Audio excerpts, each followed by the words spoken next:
Hola chicos, nada más les voy a hacer una aclaración respecto a un tema que, bueno, tienen ahorita ustedes como práctica de laboratorio. La práctica de laboratorio se llama cariotipos. El asunto es que muchos de ustedes tienen una especie de problema a la hora de entender qué es un cariotipo. En clases anteriores, cuando estuve hablando de la célula, les comenté que las células eucariontes, también tienen la palabra carión, son células que tienen núcleo y adentro del núcleo está el material genético. Carión, si es núcleo, se está refiriendo a, bueno, perdón, cariotipo, si tiene la palabra núcleo se está refiriendo a algo que se encuentra dentro del núcleo. Pensando un poquito en la parte de, regresando o retomando cosas que tienen que ver eh, con tipos de letra, por ejemplo, son formas diferentes que están dentro del núcleo. Un tipo es algo que se repite, es una forma, una estructura ya fija. ¿Y qué es lo que se vio a lo largo de la historia de la humanidad con el uso del microscopio y las células? En alguna clase yo les comenté que la célula se veía en diferentes tipos de microscopio, la gente empezó a ver y qué pasa si le pongo cierto tipo de pintura y empezó a observar diferentes cosas.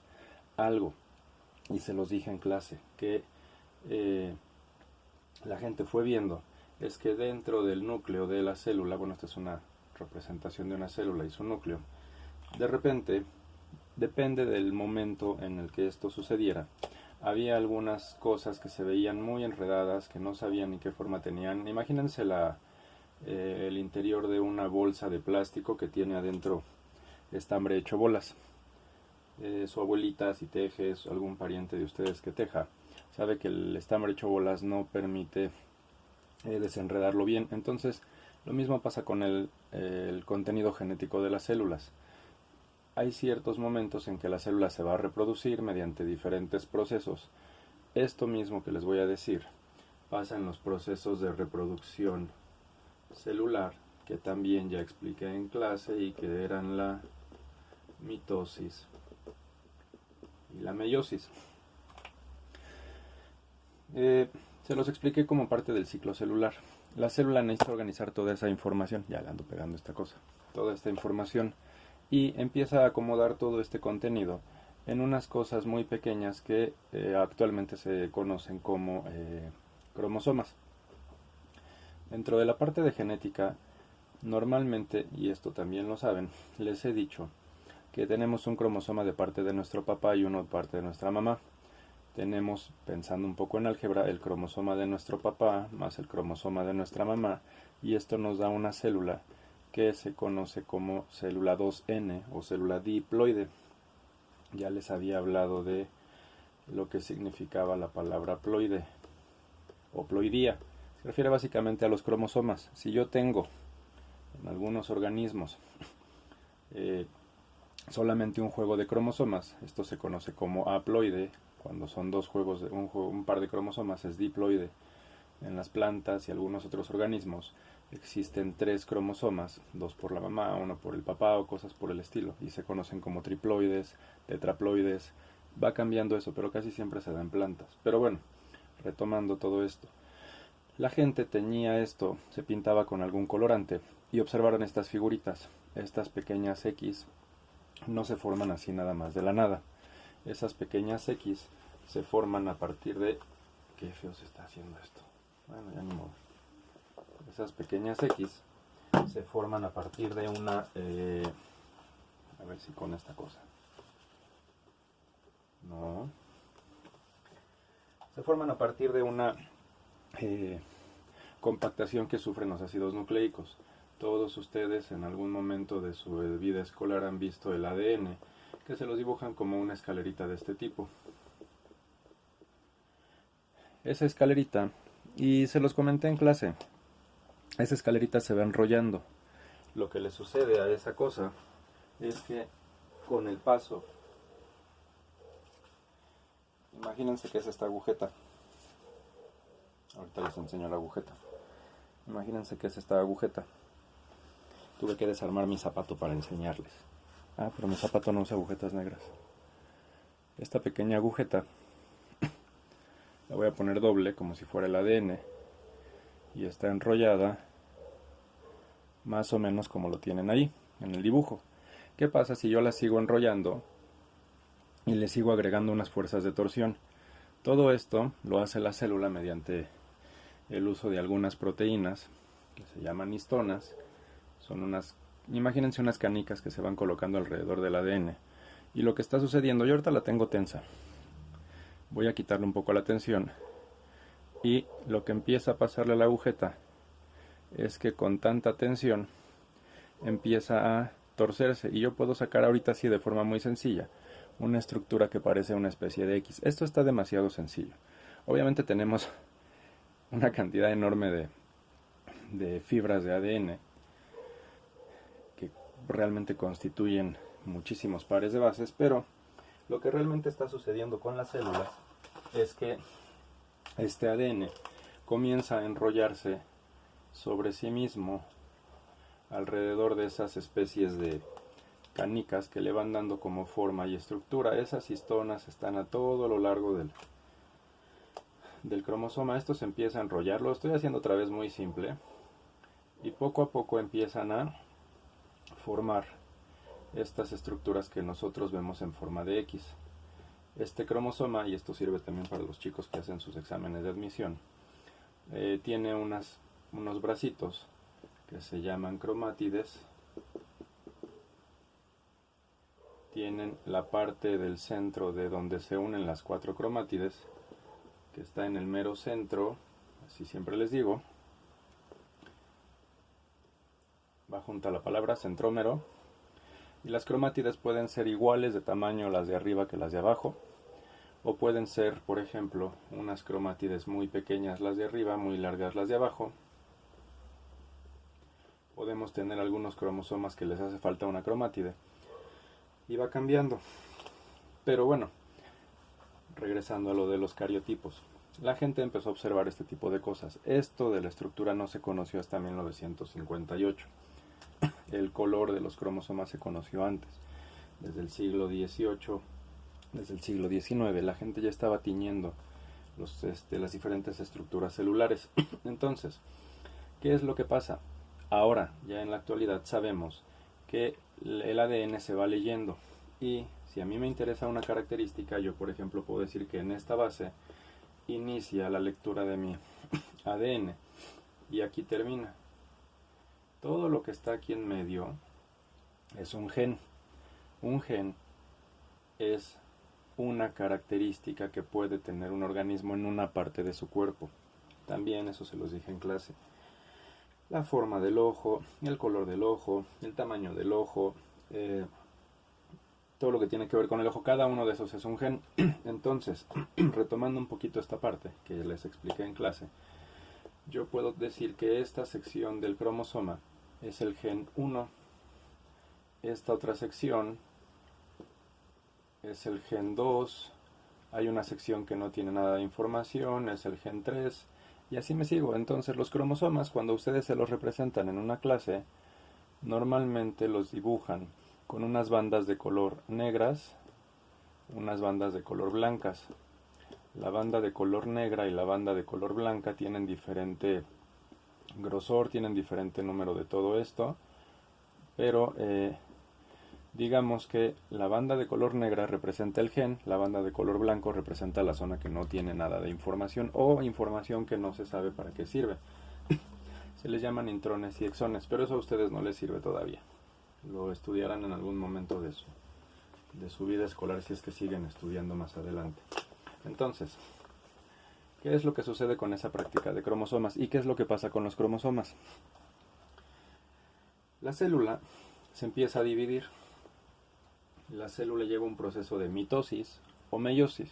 Ustedes, por lo que ya saben, al final de cuentas, al final de cualquiera de esos dos procesos, la célula obtiene unas células hijitas que son básicamente la copia de esta.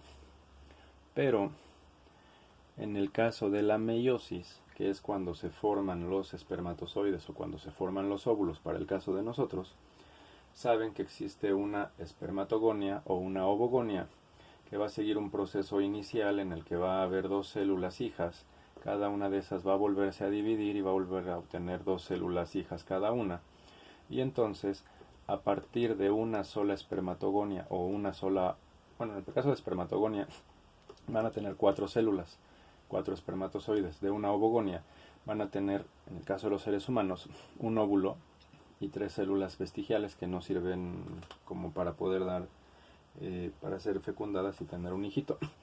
Pero yo les había comentado que durante la mitosis o la meiosis hay un proceso dentro del ciclo celular, y lo retomamos, que estaban la profase, la metafase, la anafase y la telofase.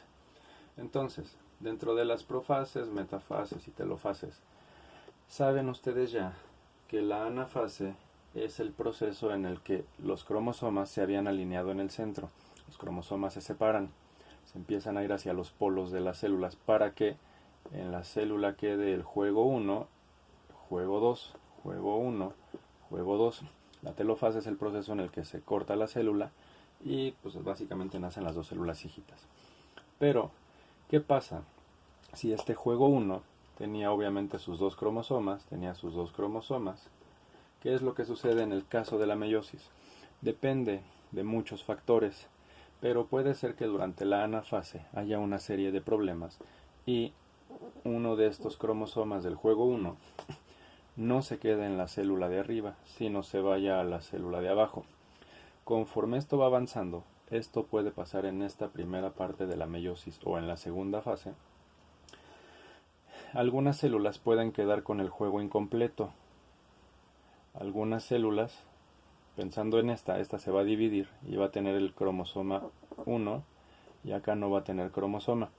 Acá esta célula se puede dividir y es probable que a lo mejor se quede con uno del cromosoma, un juego el cromosoma 2 y otro el cromosoma 1 y el otro quede aquí. Es lo que pasa con esto. Esto pasa relativamente con cierta frecuencia. Esta célula no tiene un cromosoma. Esta célula tiene 2. Este está bien y este está bien. ¿Qué es lo que pasa con estas dos? Si esto fueran espermatozoides, a la hora de que un espermatozoide va a buscar a un óvulo, ahí tengo el borrador y estoy usando el papel, no sé por qué me dio por usar esto, pero bueno, espermatozoide que se va a unir a un óvulo, el espermatozoide tiene su juego 1, el óvulo tiene su juego 1, lo que va a suceder es que voy a tener un embrión fecundado, o bueno, un huevo fecundado, perdón, que va a formar un embrión, y eventualmente ese huevo va a ser 2N. Yo estoy juntando el juego N del papá con el juego N de la mamá y estoy teniendo la célula diploide del hijo. Tanto en meiosis, bueno, son los gametos para formar una persona nueva, una personita nueva. Pero ¿qué pasa en estos casos? Si el espermatozoide no trae nada y el óvulo sí lo tiene, el hijito va a tener el juego de cromosomas incompleto. Este es el ejemplo 1. Acá, ¿qué pasaría en el caso 2? Yo tengo el espermatozoide, tengo el óvulo y voy eventualmente a formar a este huevo fecundo, a esta personita. Aquí dijimos que tenía un cromosoma repetido y este tiene su cromosoma. Le voy a cambiar el número, voy a dejarlo como 1 también porque corresponde con el mismo tipo de cromosoma, pero era el segundo juego. Aquí yo tengo 2 cromosomas más 1. Este hijito va a tener un cromosoma de más en uno de los pares que debería de tener. Nosotros como seres humanos tenemos en total 23 pares de cromosomas. Si son pares, estoy diciendo que son 2, entonces tenemos en total 46 cromosomas. Si hace falta uno, voy a tener la falta de ese cromosoma que no estuvo. Si tengo uno de más, voy a tener el exceso de cromosomas. Estos cromosomas cambian dependiendo de una serie de cosas. El asunto es el siguiente. Esto es lo que debo de tener. Esto no lo debo de tener y esto no lo debo de tener. Son cosas extrañas que suceden. Se les conoce como síndromes. Un síndrome implica la ausencia o el sobrante de un cromosoma. Estos síndromes son diferentes. Hay muchos síndromes genéticos. Ustedes los pueden buscar en la red. Ya me hice muy largo este video. Pero los síndromes cambian. Si yo tengo 23 pares de cromosomas, significa que voy a tener el par 1, el par 2, el par 3, el par 4 y así sucesivamente. ¿Qué hicieron los científicos del pasado? Sacaban una foto del núcleo de la célula, todo revuelto, donde estaban todos los tipos de cromosomas, y esa foto la recortaban. Ya que la habían recortado, decían, este y este son idénticos, los voy a poner como el par número 1, este y este son idénticos, va a ser el par 2, el par 3, y así se iban. En la práctica que ustedes tienen, encuentran una hoja donde están todos ordenados, y esa cosa o esa hoja dice cariotipo normal. Luego, más adelante ustedes encuentran una hoja donde están estos revueltos, los tienen que recortar, pero en la parte de arriba los que están revueltos van a decir cariotipo A, van a estar revueltos. Después de esa hoja en la que están todos revueltos y chuecos y que ustedes recortan, aparece una hoja vacía con los huecos donde tienen que pegar esos recortes. Encuentren los pares, compárenlos con el cariotipo normal para que estén en la misma posición. Este cariotipo A puede ser que en alguno de los pares tenga una ausencia. Después viene otra hoja que dice cariotipo B.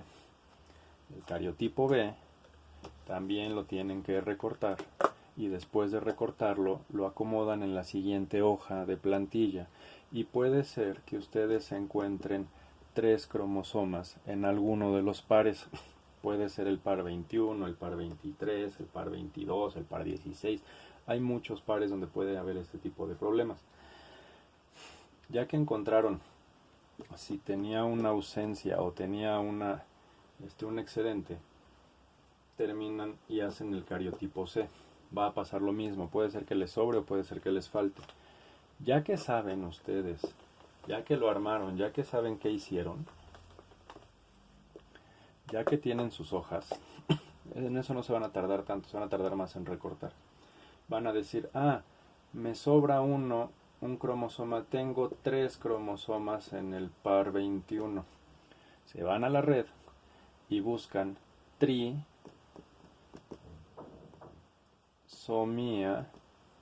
soma es cuerpo y se los había dicho yo en clase, trisomía 21. A lo mejor les sale que solo tenían uno de los cromosomas, el otro no lo tienen, lo dejan en blanco. A esto si es 1, se le dice mono, somía, igual mono es 1, somía es cuerpo, y le ponen el número de par en el que se encuentra esa monosomía. Ustedes van a encontrar un montón de síndromes dependiendo de todo esto. Es el síndrome que es. Cada una de las plantillas, tanto del cariotipo A como del cariotipo B o del cariotipo C, en la parte de, no recuerdo si es arriba o es en la parte de abajo, dice enfermedad o algo así. Ya que ustedes sepan si les sobra o les falta y en qué cromosoma les falta, ustedes van a decir, esta enfermedad se llama tal, esta enfermedad se llama tal. De eso se trata la práctica. Eso es lo que ustedes deben de tener. Con esto lo dejo, no sé por qué hice un video tan largo, pero bueno, en fin, a ver si les sirve.